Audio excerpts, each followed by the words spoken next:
Morning बच्चों। Good morning sir. आज हम पढ़ेंगे मोशन, 8th चैप्टर है 9th क्लास।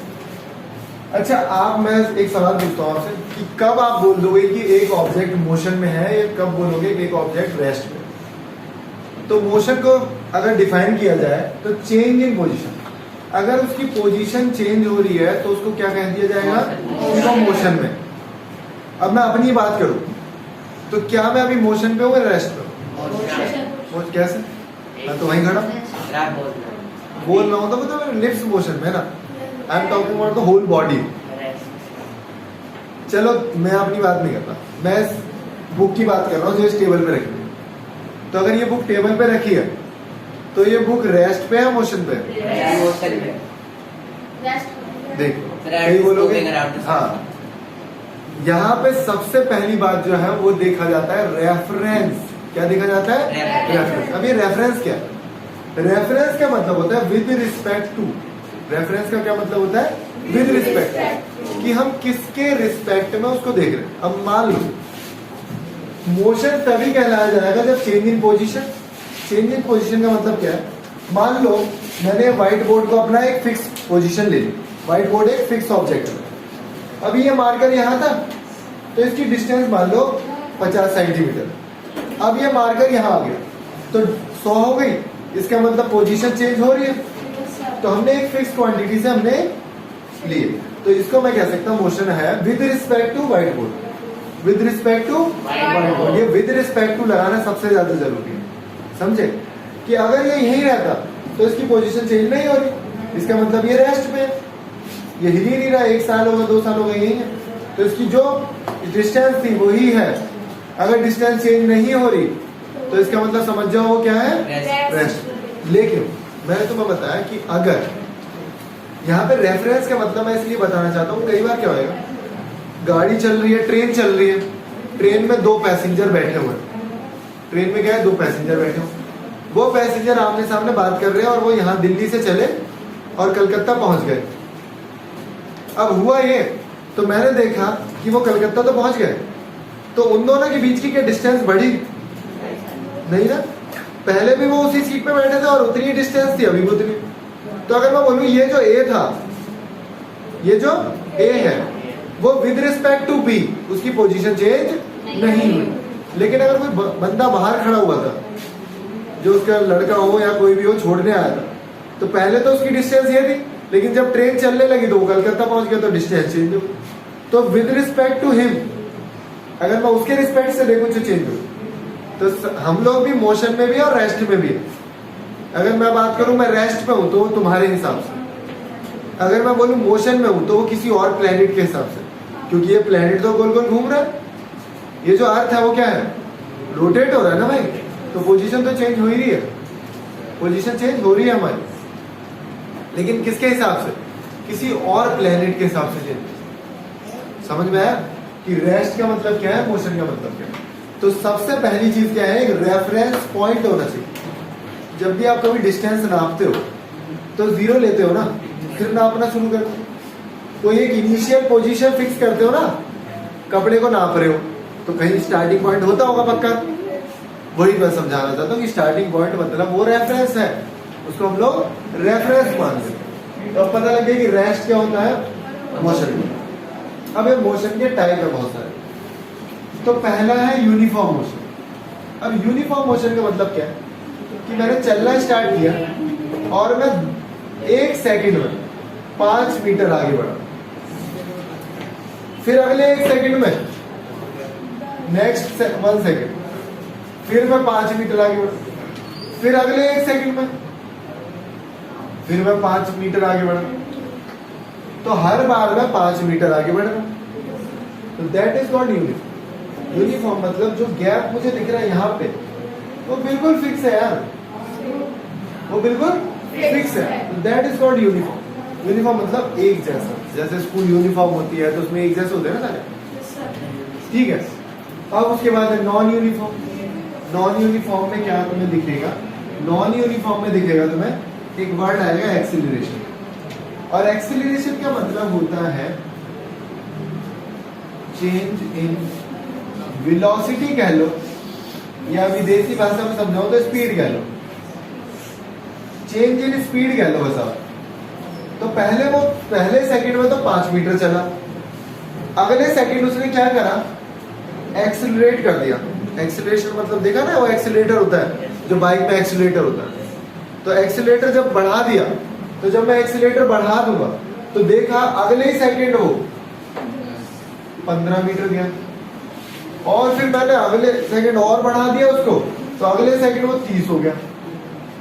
तो देखो पहले 15 बढ़ी, फिर और इंक्रीज हो गई, समझ रहे हो ना। तो इसका मतलब वो क्या है, नॉन यूनिफॉर्म है, कोई यूनिफॉर्म नहीं। मुझे पता ही नहीं, पहले तो यार 10 बढ़ गया, 15 बढ़ गया, पता नहीं कितनी बढ़ेगी, तो कुछ भी बढ़ सकती है। That is called non uniform. तो नॉन यूनिफॉर्म में 2 तरीके होते हैं, एक होता है एक्सेलरेशन हो रहा है, मतलब भाई मैंने एक्सेलरेशन दिया, मैंने एक्सेलरेशन दिया तो वो गाड़ी तेज हो रही है। जैसे अपाचे का ऐड आता है, उसमें RTR अपाचे लिखा रहता है, और उसमें लिखा रहता है 63 किलोमीटर इन 0 to 7 सेकेंड, मतलब 0 से 7 सेकेंड में जाएगी ना। तो स्पीड अगर उसकी 0 है ना, तो स्टार्ट करूंगा तो 63 किलोमीटर पर आवर की स्पीड से वो चलने लगेगी, मतलब तेज हो गई ना स्पीड, पहले तो रुकी हुई थी, समझे। तो दैट इज कॉल्ड एक्सीलरेशन। लेकिन अगर मैं ब्रेक अप्लाइड कर दूं, गाड़ी मेरी 100 की रफ्तार में चल रही है भाई, गाड़ी मेरी 100 की रफ्तार में चल रही है, मैंने लगाया ब्रेक, और जब मैं ब्रेक लगाऊंगा तो क्या होगा, डी एक्सेलरेशन। तो उसमें क्या है, जो भी एक्सेलरेशन थी वो कम होगी ना, जो कम होगी 100 पे चल रही थी, ब्रेक लगा 90 पे, फिर 80 पे, एकदम धीरे धीरे 0 पे आ जाएगी, बिल्कुल रुक जाएगी गाड़ी, समझे। तो जब स्पीड कम हो जाए, वेलोसिटी कम हो जाए, तो उसे क्या बोलेंगे, डिसेलरेशन। जब बढ़े तो एक्सीलरेशन, समझ गए। अब ये एक छोटी सी चीज है, लीनियर जो मोशन है वो 2 पार्ट्स में डिवाइड किया, एक है डिस्टेंस और एक डिस्टेंस। डिस्टेंस का मतलब देखो बाइक है, और बाइक में जो मीटर लगा रहता है वो किसको मेजर करता है, डिस्टेंस। वो किसको मेजर करता है, डिस्टेंस। क्या वो ये बताता है कि हमने राइट लिया, हमने लेफ्ट लिया, कुछ भी नहीं बताता। हम जो जितना मेरा टायर घूम रहा है, जहां जहां वो जा रहे हैं, वो उसका टायर घूम रहा है, और 3 किलोमीटर वो गाड़ी चल, वो कुछ भी नहीं बता, समझे। तो हमें क्या ध्यान देना है कि जो डिस्टेंस है, वो जो भी मैंने पाथ ट्रेवल किया, इट डजेंट मैटर वो कैसा भी हो। ध्यान से देखना कि मान लो मैं ऐसे जा रहा हूं, इस पॉइंट पे गया, क्योंकि ये रास्ता था, ये मेरा पाथ था, ये गलियां ऐसे ऐसे बड़ी बड़ी होती है ना, तो ये पाथ था। तो डिस्टेंस क्या है, एक आप धागा लो और इस धागे को इस पे ऐसे चिपका दो भाई। तो जब धागे को ऐसे चिपका के फिर सीधा करके उसे नापोगे, तो दैट इज कॉल्ड डिस्टेंस। उसे क्या कहा जाएगा, डिस्टेंस। तो डिस्टेंस क्या होता है, पाथ फॉलोड बाय ऑब्जेक्ट। लेकिन डिस्प्लेसमेंट क्या है, displacement is the shortest distance. मतलब मैं क्या करूंगा, फाइनल पॉइंट ये रहा मेरा, और इनिशियल पॉइंट ये रहा। फाइनल पॉइंट से इनिशियल पॉइंट की जो डिस्टेंस होगी, उसको क्या बोलेंगे, डिस्प्लेसमेंट। तो displacement is nothing but the shortest या स्मॉलेस्ट पाथ।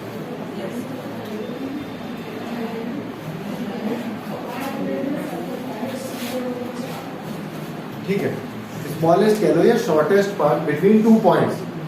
अब मान लो मैं फ्लाइट से जा रहा हूँ या एरोप्लेन से जा रहा हूँ, तो मैं ऐसे ही जाऊंगा ना, वो तो गलियों में नहीं ले जाऊंगा, तो दैट इज कॉल्ड डिस्प्लेसमेंट।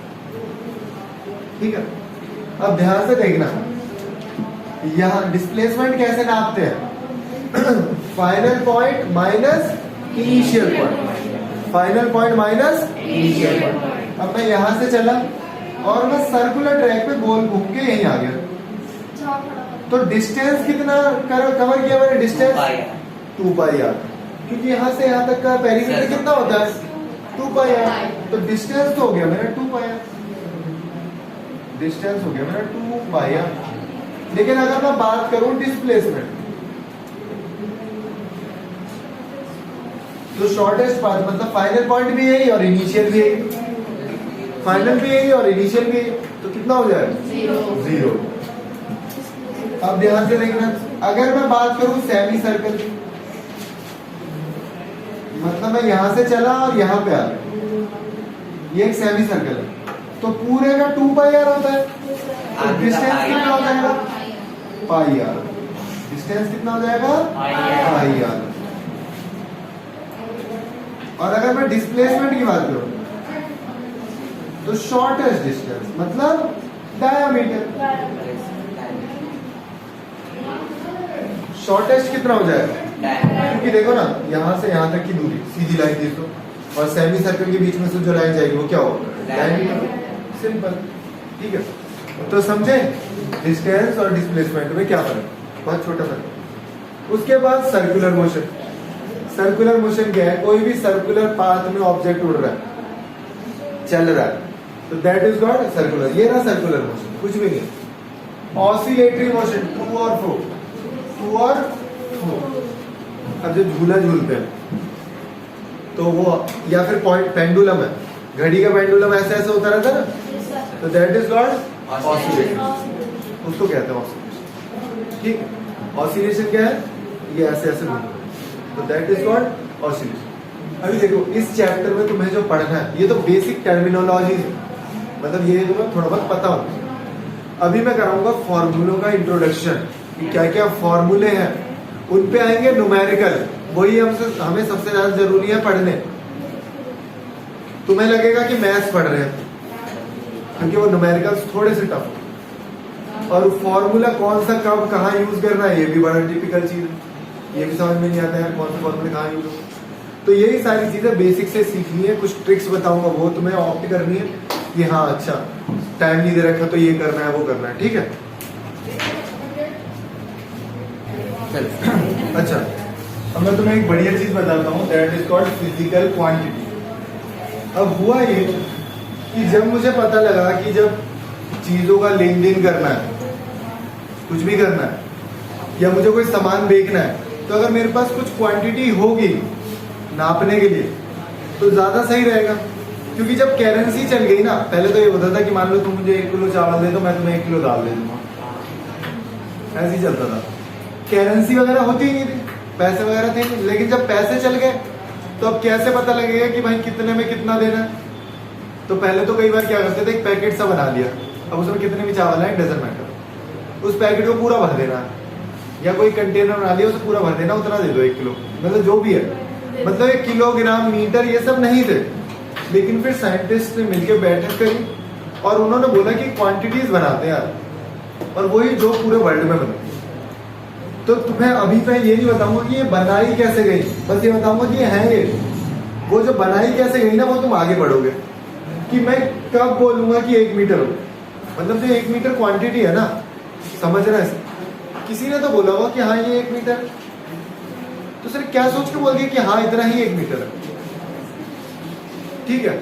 उसने कितना सोच के, कुछ तो सोच के बोला होगा कि हाँ ये 1 मीटर, इतना क्यों नहीं बोला, इतना ही क्यों बोला, समझ रहे हो? या उसने कोई वजन लिया होगा कि मास जो है वो 1 किलोग्राम, कुछ तो वजन लिया होगा। फिर एब्सोल्यूट टेम्परेचर,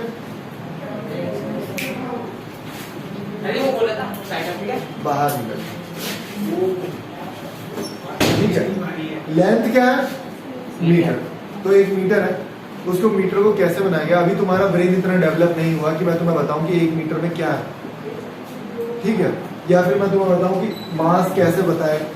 तो पहले क्या है, प्लेटिनम और इरेडियम, ये दो एक मेटल होते हैं। प्लेटिनम और इरेडियम का एक सिलेंडर ले लिया साइंटिस्ट ने मिलकर, यार ये ले लो, एक गुटका ले लिया इतना बड़ा, और वो मेटल किसी से रिएक्ट नहीं करता। ये जो मेटल लिया ना, कि मान लो मैंने लोहे का लिया और उसे बोल दिया कि 1 किलो है, और 200 साल बाद उस पर जंग लग गई, तो क्या वो 1 किलो रहेगा?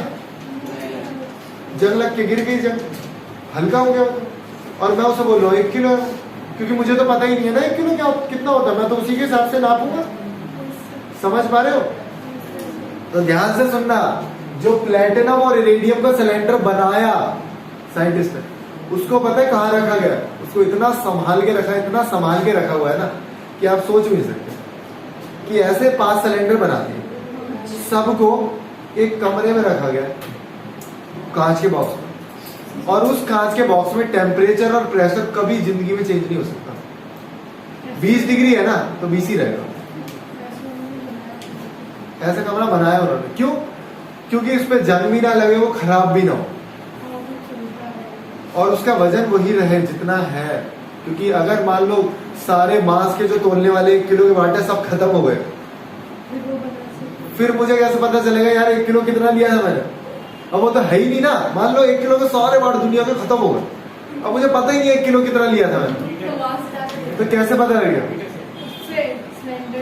उस वाले सिलेंडर से जो वो है, तो वो बहुत ज्यादा हिफाजत में रखो, ठीक है। उससे हम नाप लेंगे, जितना वो है उतना वो है तराजू, समझे? और ये बाकी बाद में पढ़ोगे कि 1 किलोग्राम है ना, तो 0.00000 भी मिलीग्राम नहीं होना चाहिए।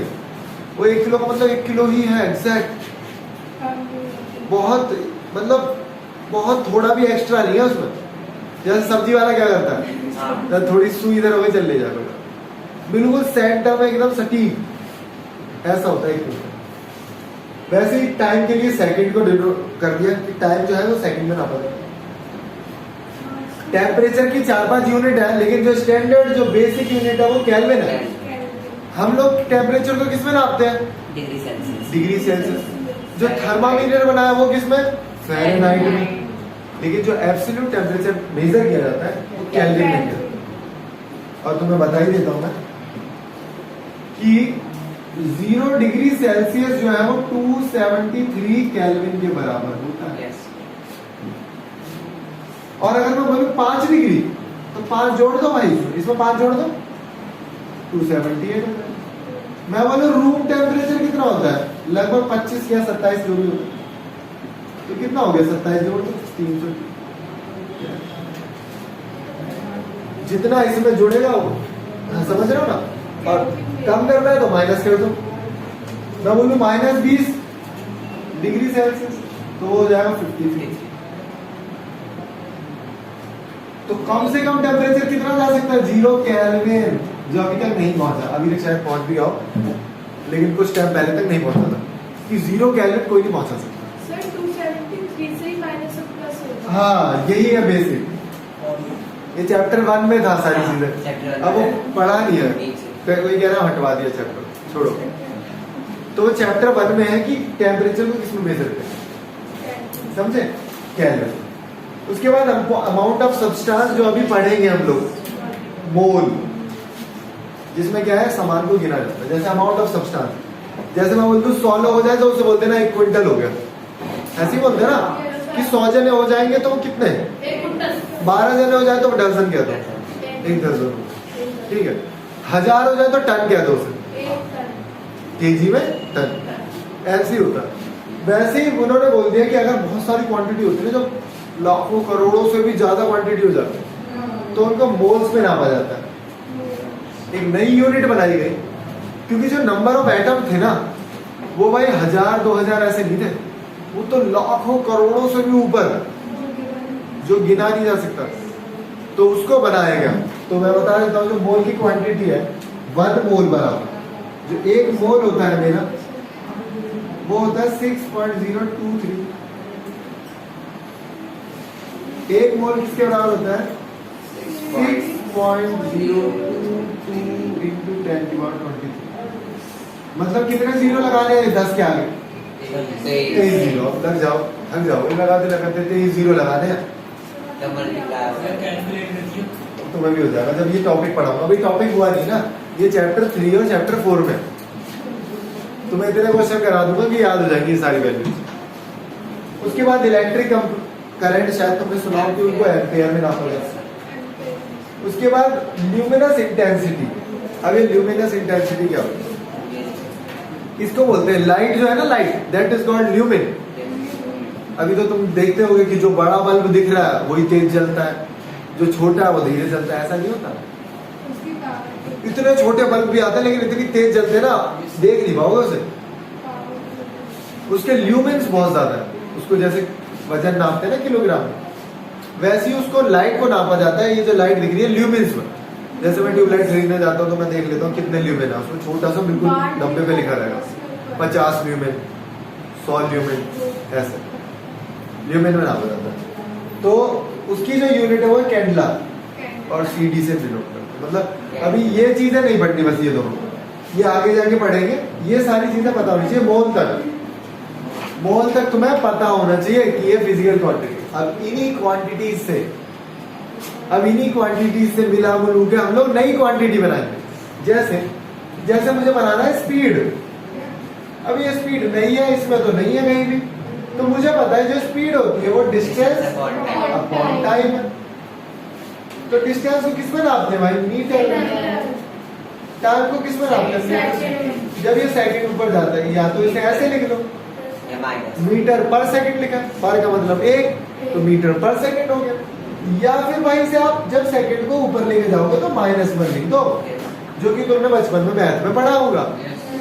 क्या कि जब हम -1 लिखते हैं तो मतलब समझ जाओ, या तो वो नीचे लिखा हुआ बटन, समझे ना? एक छोटी सी चीज, इतना तो मीटर पर सेकंड, समझे? तो ये क्या मैंने स्पीड बता रहा, इतना ये फिजिकल क्वांटिटीज है, धीरे धीरे मैं बताऊंगा।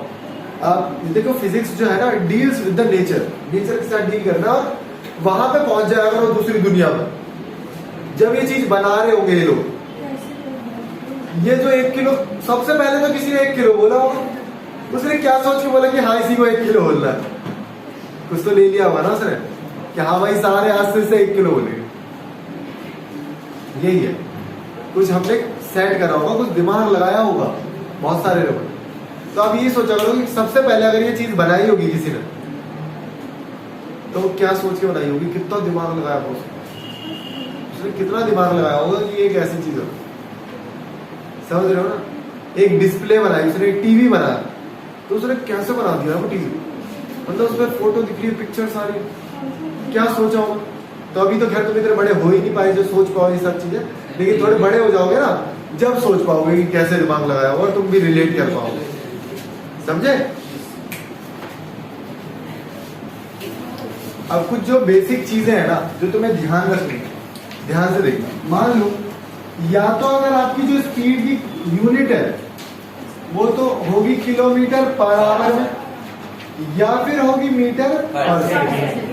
ऐसे मत लिख देना किलोमीटर पर सेकंड, ये हो सकती है, ऐसी बात नहीं है, लेकिन स्टैंडर्ड कैलकुलेशन जब यूज करोगे ना, कोई फॉर्मूले में रखोगे, तब ये यूनिट यूज नहीं होगी। तब या तो यही वाली करोगे या ये वाली करोगे, ठीक है? जैसे मान लो, अब तुम्हें पता होना चाहिए कि अगर यहाँ से यहाँ जा रहे हैं तो क्या करना चाहिए। मान लो मुझे किलोमीटर पर आवर में दे रखी है, तो किलोमीटर पर आवर का मतलब ये होता है, और मुझे कन्वर्ट किस में करनी है? मीटर में। तो किलोमीटर को मीटर में करूंगा तो 1000 मीटर लिखूंगा, और आर को सेकंड में करूंगा तो 36 सेकंड्स, क्योंकि 1 घंटे में 60 मिनट होते हैं, 1 घंटे में 60 मिनट्स होते हैं, और 1 मिनट में 60 सेकंड। अब ये पूरा सेकंड में होगा, तो 2 0 से 2 0 कट कर दो, तो ये आ जाएगा 5/18, इसको 2 से निकाल दो। तो हमेशा याद रखना, जब भी किलोमीटर से मीटर पर सेकंड में जाओगे तो 5/18 कर दोगे। क्या करोगे? 5/18। ये एक छोटी सी चीज है, तुम्हें याद है, क्या करोगे? है ना? और अगर तुम्हें मीटर पर सेकंड में दे रखा है, मीटर पर सेकंड में दे रखा है, और तुम्हें किलोमीटर पर आवर में जाना, तो भाई उल्टा कर दो, 18/5। तो इसीलिए ना एक छोटी सी चीज है, 18 का टेबल याद कर। जैसे कई बार क्वेश्चन आता है कि भाई 90 किलोमीटर पर आवर दे रखे, 90 किलोमीटर पर आवर, तो बच्चे इसको कैलकुलेट करते हैं 5/, पहले से 2 से काटेंगे, फिर सीधे काट दो ना, 5 25 मीटर पर सेकंड, ठीक है? तो ये छोटी छोटी चीज है, याद रखिए। तो इनमें ना बहुत गलतियां होती हैं, बहुत गलतियां होती है। कई बार बच्चे कन्वर्ट ही नहीं करते, इक्वेशन पूरी सॉल्व कर देंगे और उनका आंसर क्या है? गलत। और टिक मार्क में जो गलत आंसर होगा तो ए ऑप्शन होगा, तो गलत वाला होता है ना, जो बच्चे गलत करते हैं वो ए ऑप्शन होता है। तो याद रखना कि तुक्के नहीं मारने, समझ रहे हो ना? तुक्के जो मारते हो ना वो नहीं मारना। चीजों को धीरे धीरे समझोगे तो सारी चीज समझ में भी आएगी, क्लैरिफाई होंगी, कर पाओ, समझ में आ गया? एक मैंने ग्राफ की वीडियो ऑलरेडी बना दी है जो कि टफ है। देखो यार, फिजिक्स मजाक की बात, बहुत टफ, इसीलिए ना बच्चे 10th के बाद ना साइंस लेते ही नहीं, क्योंकि फिजिक्स बहुत टफ है ना। फिजिक्स इतनी टफ है उन पर झेल ही नहीं जाती, इसीलिए वो साइंस ही नहीं लेते यार, कुछ और ले लेंगे भाई, फिजिक्स फर्स्ट की। और कई बार तो बच्चे 1 साल फिजिक्स पढ़ लेते हैं और फेल हो जाते हैं, फिर कुछ और लेते हैं, क्योंकि 11th में ले लिए, 6 महीने पढ़ लिए, जब पता लगा कुछ समझ में ही नहीं आ रहा है, तो क्या करें, अब तो कॉमर्स में भेजा नहीं जाएगा, तो इसीलिए फेल होते हैं फिर जाते हैं कॉमर्स। इसीलिए ना क्राइटेरिया रख दिया गया कि यार जिसके 80 से ऊपर आए ना वो साइंस ले ले, वो झेल लेगा, अब जिसके आई 40% है वो तो झेल ही नहीं पाया, क्योंकि 40% का मतलब ये है कि उसके 60% तो आए नहीं भाई, 100 में से 40 आए, इसके मतलब 60 नहीं आए उसके। ये देखा करो कि 60 नंबर का वो करके ही नहीं आया, इतना गधा बच्चा है। तो आपको ध्यान क्या रखना है कि अच्छे से पढ़ोगे, दिमाग बहुत तेज हो जाएगा फिजिक्स, क्योंकि इसमें अभी हम लोग मैथ भी आ जाएंगे पूरी। तो पढ़ना है, डाउट्स पूछने हैं, जो भी डाउट आता है कमेंट में फोटो खींच के मुझे व्हाट्सएप कर दो भाई कि ये समझ में नहीं आ रहा, तो मैं ये तो याद रहेगा कि अगले क्लास में मैं तुम्हें बताऊं।